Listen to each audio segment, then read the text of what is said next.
اے اللہ، میں نے تجھے وہ فاصلے سونپے جن کی مسافتیں مجھے معلوم نہیں، وہ راستے جن کی منزلیں مجھے نظر نہیں آتی، وہ امیدیں کہ جن کا باہر آنا محال لگتا ہے، وہ دعائیں جن کی قبولیت کا میں وقت نہیں جانتا، وہ نعمتیں جن کے حصول کے اسباب میسر نہیں۔ تو اپنی صفات کی برکات سے ان سب کو پورا کر دے یا رب، ان سب کی تکمیل کر دے یا رب۔ نعمتوں میں سے ایک بڑی نعمت ذہنی سکون کی بھی ہے، اور یہی نعمت اگر چھن جائے تو اس جیسی محرومی بھی کوئی نہیں ہو سکتی۔ ہم ساری زندگی لوگوں سے گھرے رہتے ہیں، کچھ زندگی میں شامل ہوتے ہیں تو کچھ چلے جاتے ہیں، یہ سلسلہ یوں ہی جاری رہتا ہے۔ کئی بار ہم جن لوگوں کو اپنے پاس رکھنے کی کوشش کرتے ہیں وہ ہمیں ایسی اذیتیں دیتے ہیں جو ہمیں اندر ہی اندر کھوکھلا کر دیتی ہیں۔ یہ وہ ہوتے ہیں جن کا انتخاب ہم کرتے ہیں اپنے لیے، پھر آتے ہیں وہ جنہیں قسمت ہمارا بناتی ہے۔ وہ اس نفاست سے سمیٹتے ہیں ہر شے کے بکھرنے کا خوف بھی نہیں رہتا، جن کی موجودگی کا احساس آہستہ آہستہ چہرے کے وہ سارے رنگ ہمیں لٹا دیتا ہے جو پھیکے پڑ گئے تھے۔ اللہ سے دنیا بھی مانگیں، آخرت بھی مانگیں، اس کی رضا، اس کی محبت، اس کا دیدار اور اس کی جنت بھی مانگیں۔ اسے مانگنے والے اور جھکنے والے پسند ہیں۔ ہم مانگ مانگ کر تھک جاتے ہیں، پر وہ دے دے کر نہیں تھکتا۔ وہ کبھی ناراض نہیں ہوتا، کبھی نہیں اکتاتا کہ تم تو مانگتے ہی رہتے ہو، بلکہ وہ تو تب ناراض ہوتا ہے جب ہم اس سے مانگنا چھوڑ دیتے ہیں۔ اتنے کریم، اتنے محبت کرنے والے، عطا کرنے والے رب سے مانگتے ہوئے نہ جھجکا کریں۔ اس سے نہیں مانگیں گے تو کس سے مانگیں گے؟ وہ نہیں دے گا تو اور کون دے گا؟ اللہ فرماتا ہے، تم مجھے پکارو، میں تمہیں جواب دوں گا۔ کچھ لوگوں اور ان سے جڑی یادوں کو بھلانا مشکل ہوتا ہے، جیسے کچھ خوابوں اور ان سے جڑے جذبوں کو۔ وجہ بس یہ ہے کہ ہم نے کبھی ان سے محبت کی تھی، ایک زندگی ان کے سنگ گزاری تھی۔ ٹھیک اسی طرح کچھ لوگوں سے دل ایسے بیزار ہوتا ہے کہ جیسے اب عزت کا کوئی مقام باقی نہیں ان کے لیے۔ ہاں، کچھ نفرتیں، کچھ الجھنیں جو دل مٹانا نہیں چاہتا، سلجھا نہیں پاتا، مگر ایسا ہے کہ زندگی کی ایک بڑی سادہ سی کہانی ہے، یہاں سب فانی ہے کہ دل پلٹ جاتے ہیں، ایسے کہ انسان پھر پلٹ کر نہیں دیکھتا۔ وقت، حالات اور رویے سب بتا دیتے ہیں کہ آپ نے کس کے ساتھ کتنا چلنا ہے۔ پھر جب سب آیا ہو جاتا ہے تو لوگوں سے بندھی امیدیں، رابطے، واسطے سب ختم ہونے لگتے ہیں، اور پھر رب آپ کو سکھاتا ہے کہ اب آپ نے خود کو سمیٹنا کیسے ہے۔ کبھی کبھی ہم صبر کی جس مقام پہ ہوتے ہیں وہاں پہ بہت کچھ برداشت کر کے گزرے ہوتے ہیں، اور پتہ ہے یہ مقام انسان کو سمجھدار بنا دیتا ہے۔ لوگوں کے رویوں کی سمجھ آنے لگ جاتی ہے، لوگوں سے دور اللہ سے دوستی کر لینے کا دل چاہتا ہے۔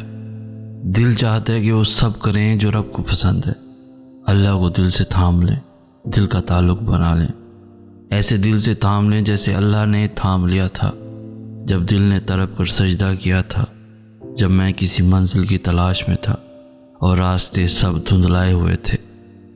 اس مقام پہ معجزے ہونے کا یقین ہونا تو الگ بات ہے، دل کو بس یہی سکون ہوتا ہے کہ بس اللہ واقف ہے۔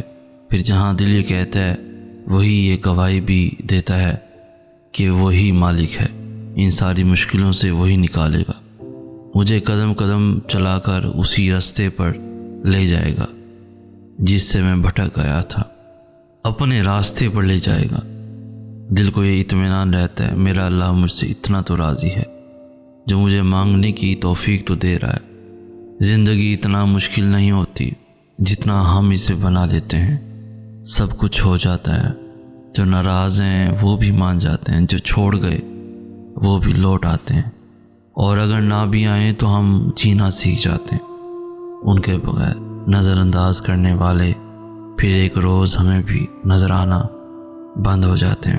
بہت کچھ جو ہمیں ناممکن لگ رہا ہوتا ہے، یقین جانو وقت گزرنے کے بعد وہی سب لگتا ہے یہ تو بہت آسان تھا۔ حاصل کرنا، لیکن تب تک ہماری ترجیحات بدل چکی ہوتی ہیں۔ بس جنہیں ہوا کے ساتھ بہنے کی عادت ہو انہیں موتیوں میں قید نہیں رکھا جا سکتا، تو پھر چھوڑ دو، دل کو ہلکا کر دو، جو ہوتا ہے ہونے دو۔ زیادہ سے زیادہ کیا ہوگا؟ دل ٹوٹ جائے گا تو ٹوٹ جانے دو نا اسے بھی۔ یوں ہی اللہ ہے نا، وہ لا علم تو نہیں، اس لیے ہنسنا سیکھ لو۔ اپنی پریشانیوں اور دکھوں پر رونے بیٹھو گے تو آنکھوں سے آنسو خشک ہی نہیں ہوں گے۔ لوگوں سے دور اللہ سے دوستی کر لینے کا دل چاہتا ہے، دل چاہتا ہے کہ وہ سب کریں جو رب کو پسند ہے۔ اللہ کو دل سے تھام لیں، دل کا تعلق بنا لیں، ایسے دل سے تھام لیں جیسے اللہ نے تھام لیا تھا جب دل نے تڑپ کر سجدہ کیا تھا، جب میں کسی منزل کی تلاش میں تھا اور راستے سب دھندلائے ہوئے تھے۔ زندگی ان کی بھی گزر جاتی ہے جو ہنس کے گزارتے ہیں، اور ان کی بھی جو روتے ہوئے گزارتے ہیں۔ بات آپ کے ہنسنے یا رونے کی نہیں ہے، اصل بات یہ ہے کہ کہیں کوئی آپ کی وجہ سے تو رونے پر مجبور نہیں ہوا۔ خود چاہے ہنس کے گزاریں یا رو کے، کسی دوسرے کی آنکھ میں نمی کا سبب اپنی ذات کو بھی مت بننے دیجیے۔ بس یہ سوچیں کہ اللہ اپنے ہر بندے سے بہت زیادہ پیار کرتا ہے، کسی کو وہ اذیت نہ دیجیے گا جو اس سے برداشت بھی نہ ہو، ورنہ زندگی مشکل ہو جائے گی آپ کی۔ اس دنیا میں حاصل لا حاصل کچھ ہے ہی نہیں۔ اوپر والی ذات جب تک آپ کا ساتھ نہیں دیتی تب تک آپ بے بس، لاچار، مجبور محسوس کرتے ہیں۔ اللہ چاہے تو آپ کو سب مل سکتا ہے، اور اگر وہ چاہے تو آپ کچھ نہیں کر سکتے۔ خود کو اللہ کی سپرد کر دیں، پھر جو چیز آپ کو پسند ہے، جس وقت آپ کو چاہیے، آپ کی جھولی میں بغیر کہے ڈال دی جائے گی۔ صبر تمہیں توڑ دے گا، تمہارے وجود کو ریزہ ریزہ کر دے گا، تمہیں اتنا تھکا دے گا کہ تمہیں لگے گا جیسے یہ تمہاری کہانی کا اختتام ہے۔ لیکن تم پھر بھی دعا مانگنا مت چھوڑنا، تم پھر بھی اللہ کو پکارنا مت چھوڑنا۔